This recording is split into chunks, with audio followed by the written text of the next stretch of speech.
Hello दोस्तों, आज हम कक्षा 10 और विषय विज्ञान। ठीक है। अब हम इस अध्याय में जो है प्रकाश का परावर्तन, परावर्तन के नियम और परावर्तन के प्रकार को अध्ययन करेंगे। ये वीडियो पार्ट 2 है। पार्ट 1 ऑलरेडी प्रकाश क्या है वो बन चुका है, आप उसको देख सकते हैं। अब हम समझते हैं प्रकाश का परावर्तन। तो समझते हैं प्रकाश का परावर्तन क्या है। प्रकाश का परावर्तन, देखिए, जब प्रकाश की किरणें किसी चमकीली सतह, इसमें चमकीली सतह होनी चाहिए या चमकीला पृष्ठ होना चाहिए या पालिश होना चाहिए। क्या होना चाहिए? पालिश होना चाहिए। अब आपको एक दिखाते हैं, देखिए यहाँ पर ये हमारा एक चमकीला पृष्ठ है या इसे पालिश कर देते हैं। दो तरीके से वस्तु हो सकते हैं पदार्थ यहाँ पर। एक या कि तो चमकीला होना चाहिए, चमकीला हो उसका पृष्ठ जो है, जैसे ये ब्लैक बोर्ड एकदम चमकीला है, ठीक है, या पालिश कर दिया जाए।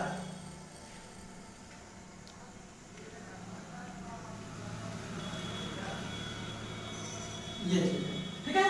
अब आप यहाँ पर देखिए, इस साइड में ये बैक साइड में पालिश किया गया है, ठीक है। तो इस तरफ हम क्या कर सकते हैं, पालिश पानी से किया गया है, पालिश पालिश सतह, ठीक है, या पालिश पृष्ठ कर दो। अब इसमें आप ध्यान दीजिए, जब इस तरह पालिश कर दिया जाता है तो परिवर्तक तल इधर बनेगा। परिवर्तक कहां बनेगा? ऊपर बनेगा। परिवर्तक तल कहां बनेगा? ऊपर बनेगा। ये हिस्सा क्या हो जाएगा? परिवर्तक तल। ये हमारा कौन सा हिस्सा हो जाता है? परिवर्तक तल।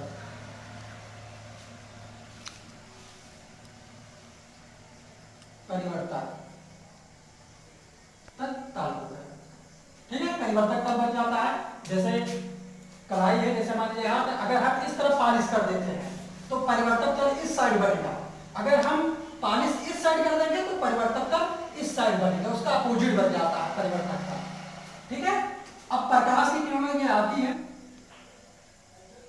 यहाँ ये परिवर्तक तल से टकराती है, टकराने के बाद इधर मिल जाती है। तो ये प्रकाश की किरणें आ रही हैं। अब जो प्रकाश की किरणें जो आती हैं उसे हम बोलते हैं आपतित किरण। क्या बोलते हैं? आपतित किरण। क्या बोलेंगे? आपतित किरण। और टकराने के बाद परावर्तित हो जाती है, तो इसे हम बोलेंगे परावर्तित किरण। और इन दोनों के बीच में क्या होता है? एक अभिलंब आ जाता है। ये क्या हो जाएगा? अभिलंब, ठीक है। और अब इस पॉइंट पे देखिए, आपतित किरण, परावर्तित किरण तो अभिलंब इस पॉइंट पे क्या हुए हैं? एक ही तल में क्या है? स्थित है। तो इस तल को बोलते हैं आपतन। आपतन बिंदु बोलेंगे। क्या बोलेंगे? आपतन बिंदु बोलते हैं। और जो आपतित होती है क्या होता है? कोण आई बोलते हैं इसको, और इसको बोलते हैं कोण आर बोलते हैं, ठीक है। अब कैसे लिखेंगे? अब इसकी प्रकाश की जो परिभाषा लिखनी होगी तो कैसे लिखेंगे? जब प्रकाश की किरण किसी, अब आप फिगर में देख सकते हैं, जब प्रकाश की किरण किसी चमकीलीदार, ये चमकीलीदार होनी चाहिए व पालिश किया गया पृष्ठ को, जब प्रकाश की किरणें किसी चमकीली व पालिश की गई पृष्ठ पर पड़ती हैं, पड़ने के बाद परावर्तित होकर उसका कुछ भाग क्या होता है? अपने ही मार्ग पे वापस लौट जाती है। तो प्रकाश की घटना को क्या कहते हैं? हम प्रकाश का परावर्तन करते हैं। अब यहां पर हम लिख दे रहे हैं, परिभाषा आप देख सकते हैं। जब प्रकाश की किरण, जब प्रकाश की किरण किसी चमकीली या चमकीले पृष्ठ व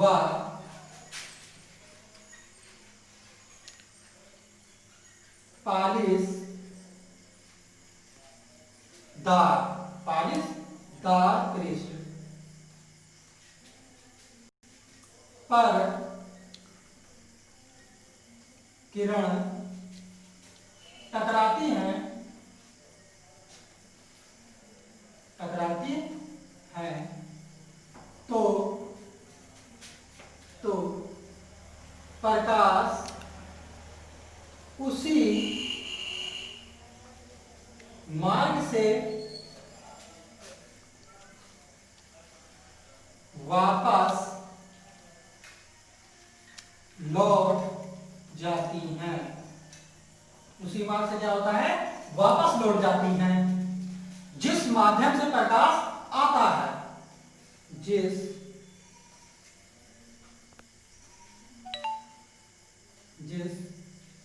माध्यम से प्रकाश आता है, या कह सकते हैं उसी माध्यम में पुनः वापस लौट जाती है, इस माध्यम में प्रकाश आती है। तो प्रकाश की इस घटना को प्रकाश का प्रवर्तन कहते हैं। प्रकाश की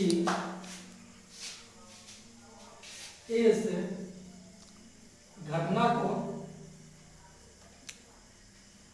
प्रकाश का परावर्तन, प्रकाश का परावर्तन कहते हैं। ये हो गया। फिर से एक बार आप देख लीजिए, जब प्रकाशीय किरण किसी चमकीली पृष्ठ पर या पालिशदार पृष्ठ पर किरण टकराती हैं तो प्रकाश उसी मार्ग में पुनः वापस लौट जाती है जिस माध्यम से प्रकाश आता है। तो प्रकाश की इस घटना को क्या कहेंगे, प्रकाश का परावर्तन कहते हैं। इसके आगे पॉइंट देखते हैं हम।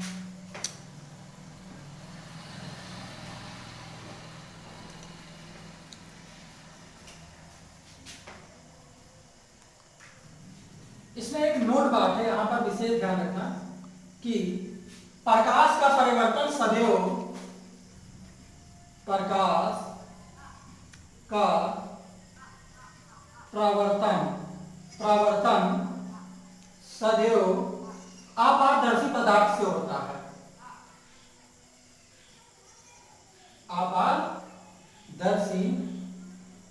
अपारदर्शी वस्तुओं से होता है। यह विशेष ध्यान रखना कि प्रकाश का परावर्तन अपारदर्शी वस्तुओं से होगा। अपारदर्शी वस्तु क्या है, ये पॉइंट क्या समझते हैं? जब प्रकाश की किरण इन पदार्थों से होकर नहीं गुजर पाती है, जैसे आपका दीवार हो गया, दीवार में अगर टार्च मारेंगे तो दूसरे रूम में नहीं जाएगा, तो यह आपका हो गया जैसे लकड़ी,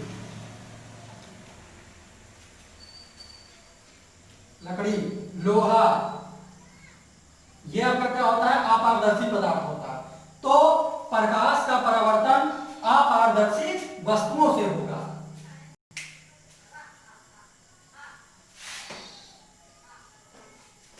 इसको देख लीजिए, लकड़ी,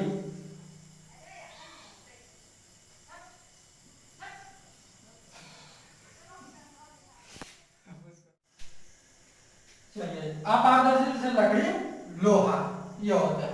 अब हम ये समझते हैं, इसके प्राकृतिक उदाहरण देखते हैं कि कैसे परिवर्तन होता है। अब जैसे हम देखते हैं उदाहरण,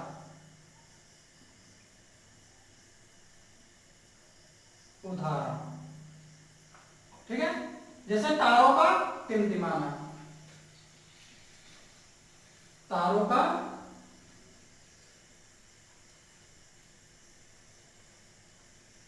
टिमटिमाना। दूसरा देखते हैं उदाहरण, इंद्रधनुष,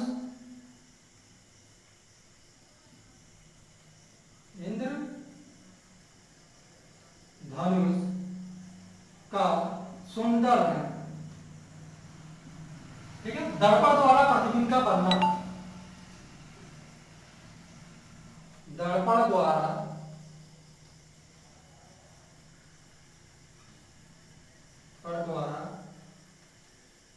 प्रतिबिंब का ये क्या थे इसके प्राकृतिक ये प्रकाश का परावर्तन के उदाहरण थे ये। तारों का टिमटिमाना, इंद्रधनुष का सुंदर रंग बनना और दर्पण द्वारा प्रतिबिंब का बनना। अब ये टॉपिक ये क्लियर हो गई है। अब आते हैं प्रकाश के परावर्तन के नियम। दो पॉइंट देखते हैं।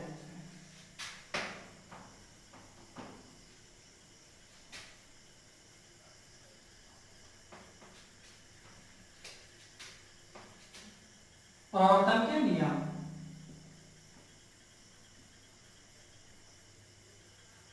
परावर्तन के नियम, ठीक है। परावर्तन के नियम में यहां देखते हैं।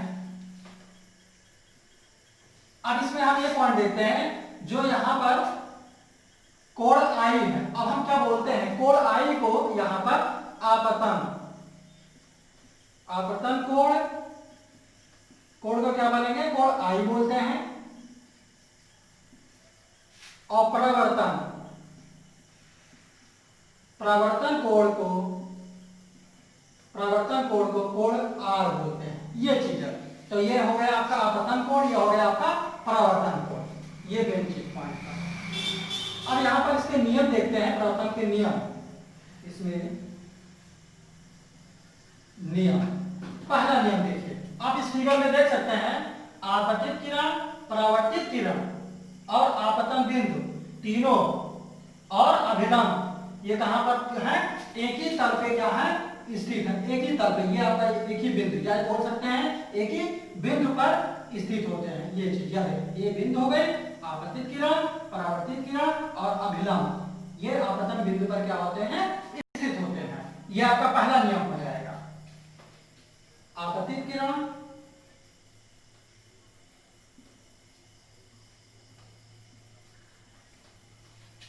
और परावर्तित किरण, परावर्तित किरण और अभिलंब,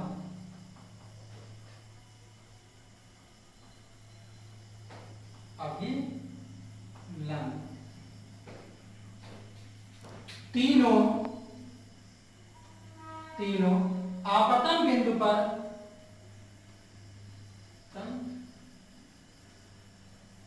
बिंदु पर स्थित है, आपतन बिंदु पर स्थित है। यह आपका पहला नियम हो जाएगा।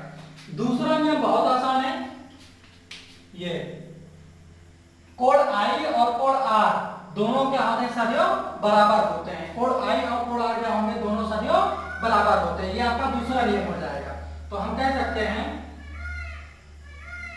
आपतन कोण और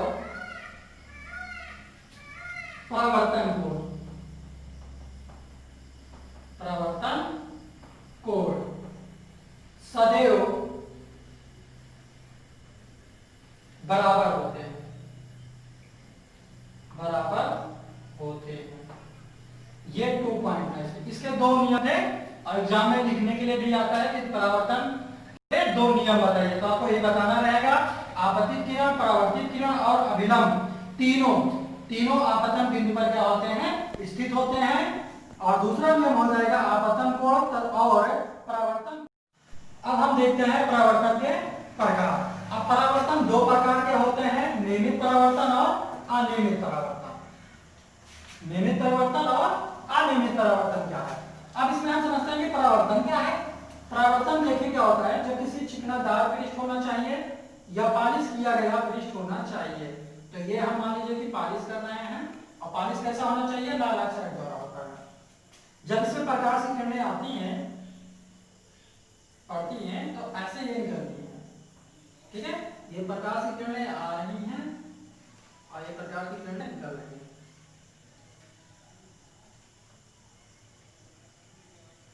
ठीक है। अब जो प्रकाश की किरणें डाली जाती हैं, ये इतना पूरा डाली गई है, तो इसे हम बोल देते हैं आपतित किरण। क्या बोलेंगे, आपतित किरण बोलते हैं। और ये प्रकाश की किरणें इधर जाती हैं, निकल जाती हैं टकराने के बाद, तो बोलते हैं परावर्तित किरण, परावर्तित किरण बोलते हैं। तो परावर्तन के नियम या इसके कैसे लिखेंगे, जब प्रकाश की किरणें किसी चमकीली दार पृष्ठ पर आपतित होती हैं तो परावर्तन के साथ क्या होती हैं, समांतर हो जाती है। परावर्तन के साथ क्या हो जाती है भैया, समांतर हो जाती है। क्या हो जाती हैं, समांतर हो जाती हैं। ठीक है, अब इसमें देखते हैं, अनियमित में देखते हैं। अनियमित में क्या होना चाहिए, हमारा पृष्ठ कैसा होना चाहिए, खुदरा होना चाहिए, खुदरा पृष्ठ होना चाहिए। ठीक है, तो मान लीजिए खुदरा पृष्ठ है, ये पालिश कर दिए हैं। ठीक है, अब प्रकाश की किरणें आती हैं तो इधर निकलती हैं, इधर निकल जाती हैं, इधर आती हैं, इधर निकल जाती हैं। ठीक है, तो प्रकाश की किरणें ये आती, यहाँ निकल गई, ये डाली गई, ये निकल गई। ठीक है, तो इसका कोई क्या है, रेंज नहीं है, ये चारों दिशाओं में प्रकाश क्या होता है, इसका फैल जाता है। तो ये होता है हमारा अनियमित परावर्तन होता है। अब जैसे आप खिड़की देखते हैं, शीशा, जो खिड़की में शीशा लगा होता है तो शीशा में डिजाइन बना रहता है, तो डिजाइन जो बनी रहती है वो क्या होता है, अनियमित परावर्तन में क्या होता है, उसका एक उदाहरण हो जाता है। क्योंकि जब प्रकाश चारों दिशाओं में फैल जाता है तो हमें क्या होता है, चकाचौंधी नहीं लगती है, आंखों में लाइटिंग नहीं पड़ती है। तो इसका एक उदाहरण हो गया। ठीक है, अब आप हमारे चैनल को सब्सक्राइब कर दीजिए और वीडियो को लाइक कर दीजिए। धन्यवाद।